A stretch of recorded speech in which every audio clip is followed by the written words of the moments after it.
네, 안녕하세요. 반갑습니다. 리사이클링 기어리스트의 조슈아입니다.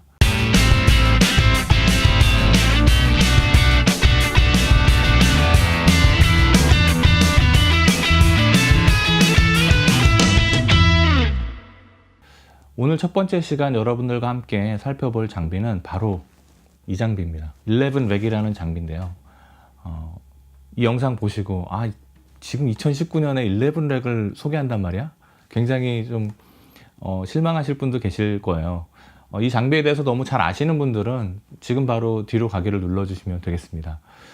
특별히 이 장비를 선택한 이유는 2019년 지금 이 시점에서 일렉트릭 기타에 입문하시거나 또 홈 레코딩 상황에 입문하시는 분들께 좀 더 합리적인 가격에 여러분들의 어떤 주머니 사정, 예산들을 고려했을 때 너무 많은 예산을 지출해서 고가의 장비를 사기보다 합리적인 장비를 구입을 하셔서 그 외의 시간들을 연주와 또 그런 어떤 아이디어를 만들어내는 시간에 더 투자하시라고 여러분들 좀 도와드리기 위해서 가성비가 좋은 그런 제품을 골라봤는데요.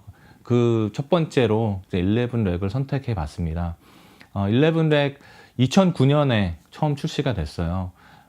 정확히 10년 전인데요.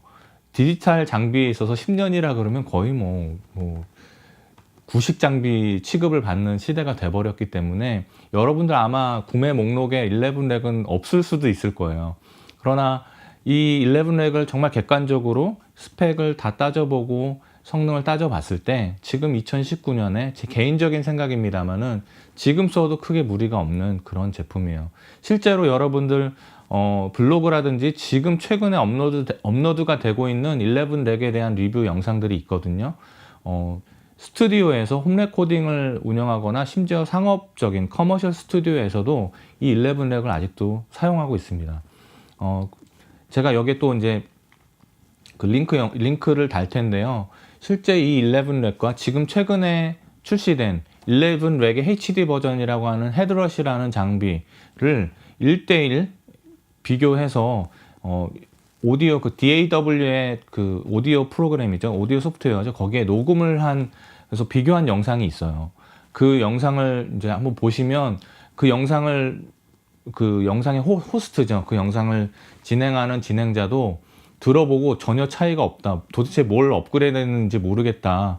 퀄리티 상으로 그렇고 이 11렉을 라이브에서 더 적합하게 쓸 수 있도록 만든 게 헤드러시죠.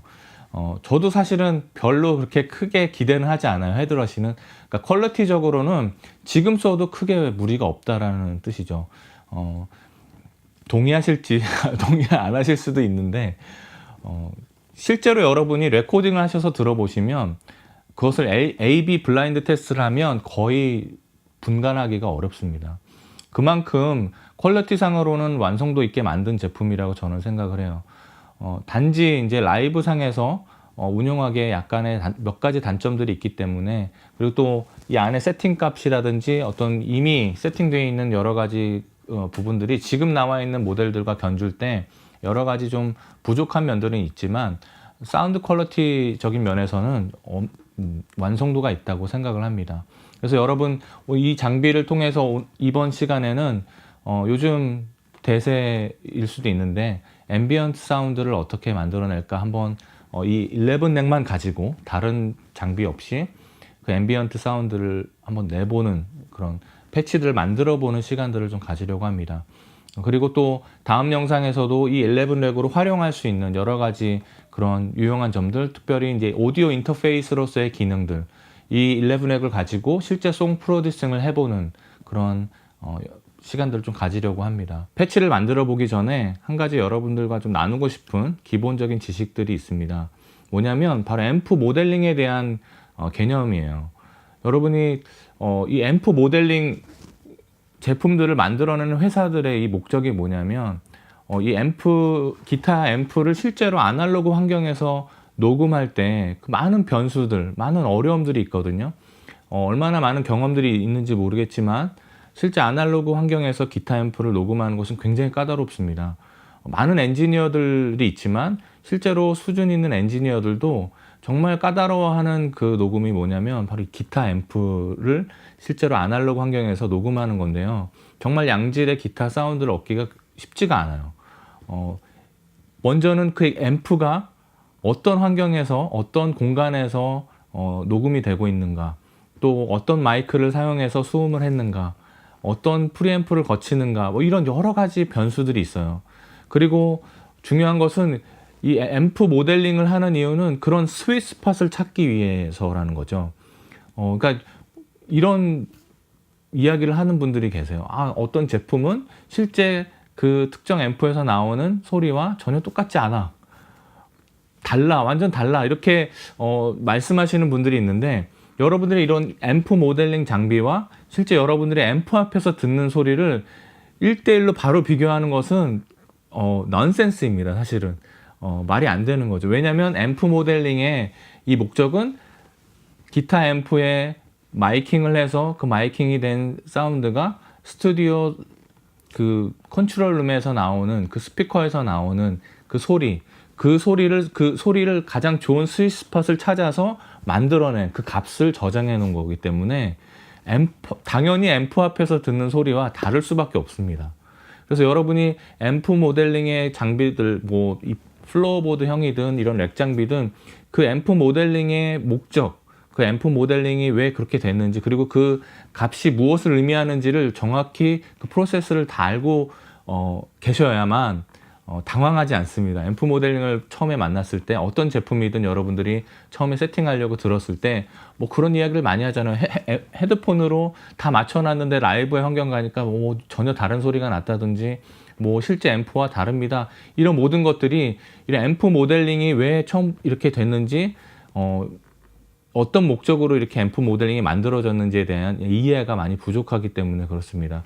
지금 아비드라는 이 회사도 프로툴이라는 그 소프트웨어에 이 11랩과 연동해서 처음에 발표할 때도 그랬고, 프로툴이라는 그 레코딩 환경에서 가장 좋은 스윗 스팟을 찾기 위해서 이런 앰프 모델링을 시작을 한 거기 때문에, 처음 시작할 때 바로 앰프 모델링에 대한 그런 전반적인 개념들을 충분히 알고서 시작하시는 것이 많은 도움이 될 거라고 생각을 합니다. 그럼 이제 패치를 한번 만들어 보도록 하겠습니다.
네, 함께 패치를 살펴봤는데요.